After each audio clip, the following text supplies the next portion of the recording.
They didn't just come to help us for free. They needed us. They needed our help. But why? Why would these cosmic beings that are beyond time, beyond comprehension, why would they need us? Do humans evolve into something cosmic thousands of years from now? Do we create something insane? Is it possible we actually evolve into these aliens down the road in an interstellar-like movie twist? And these aliens are us speaking to us from the future. Many interesting theories regarding this, but I think the truth can be seen in their actual abilities and a future event we cannot see. It's possible that humanity are the creators of the one thing that Arrival's aliens cannot produce. Hear me out, y'all. Arrival is like a top 3 Denis Villeneuve movie for me, okay? It's one of the greatest sci-fi movies ever, period. When I watched it, I lost my mind. Not only because all the performances are great and it's well directed and it's well written, but also these aliens, these are what I think of when I think of cosmic entities. They're dark, mysterious, larger than life, and they're beyond us. They're literally beyond us. They look like the Dementors with way more aura. They're godlike. But for some odd reason, they helped us. Our measly species. Why? Why would they need our help? What can we do for them, really? In order to understand why, we need to understand what they are, okay? Look at their biological form, shall we? They are large, 7-limbed heptapods, cephalopod-like beings, okay? They communicate non-verbally and excrete this circular ink symbol, these symbols that convey entire thoughts at once.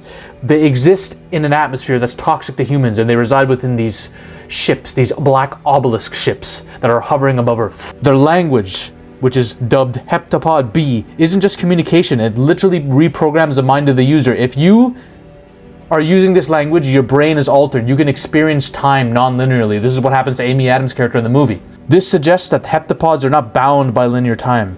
They remember the future just as we remember the past. It's insane to think about. It's insane to comprehend. They came here to help us out. They basically came here and were like, yo, all right, idiotic humans. We're gonna help you prevent a war and we're gonna advance your race, okay? We're gonna do this favor for you, and in return, I need your help 3,000 years from now, okay? 3,000 years from now, we're gonna need you. Why? These are godlike beings. Why would they need us? There is a weakness, a fundamental weakness with the heptapods, okay? It's called deterministic paralysis. Because they perceive time all at once, it's possible they lack free will. Think about it. Their language traps them in a deterministic loop. Everything is already known and thus already chosen. They know what they will do, but they won't know why on a philosophical level. This could render them creatively stagnant, unable to invent, imagine alternative possibilities, or break cycles.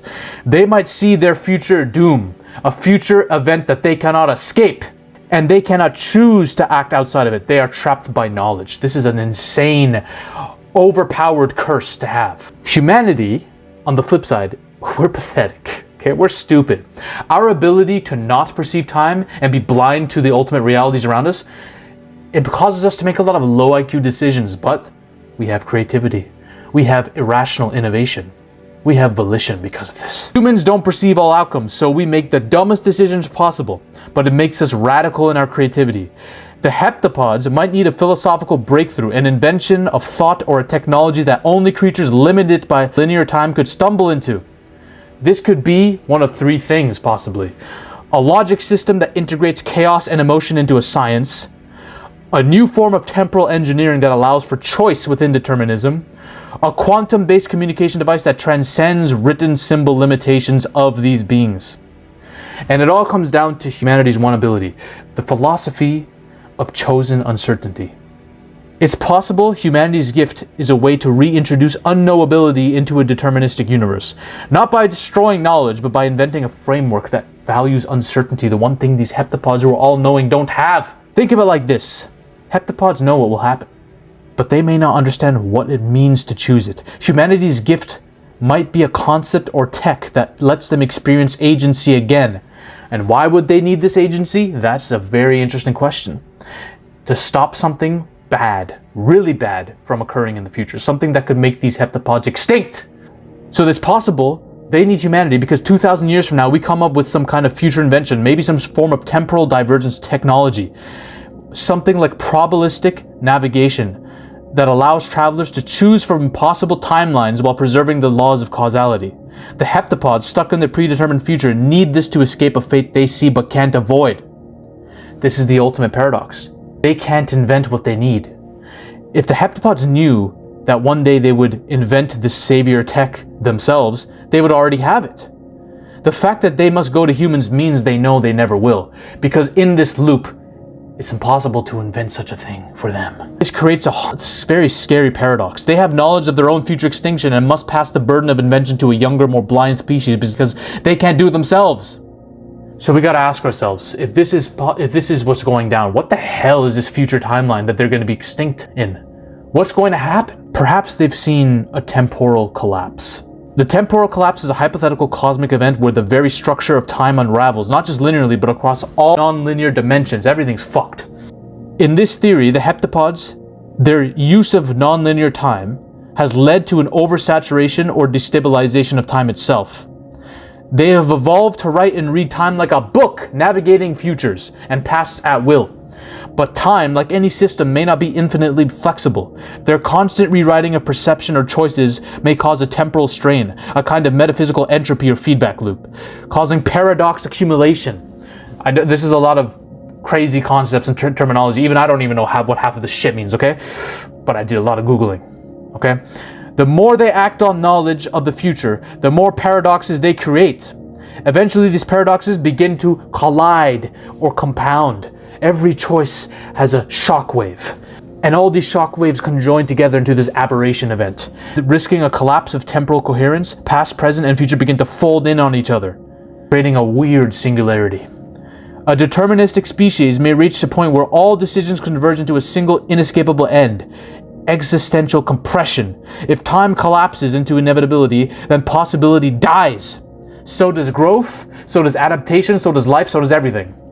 They need humans to intervene at a specific moment in time, something only beings who act without knowing the future can do, to make a decision, unhindered by this loop of knowing what's going to happen, and this will save existence itself. Arrival is not just a story about language and connection, it's about the limits of omniscience and how human irrationality, which is usually seen as a weakness in movies, it may actually be the strength that saves everything. I know it could be cringe because humans are stupid. We're so stupid, we're fucking idiots.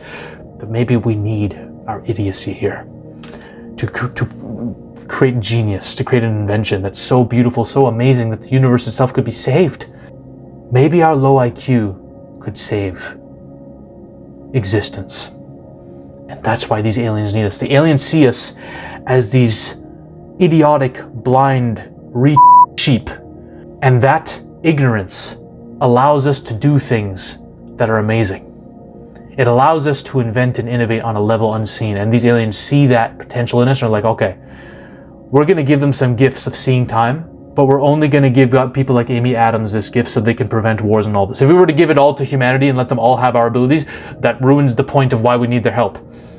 So we're going to allow them to advance their tech, stop wars, have world peace, and then once their civilization grows to the point where they transcend their stupidities and their humanistic instincts to kill each other, then they can help us because they're still in that state of being blind to all realities and timelines.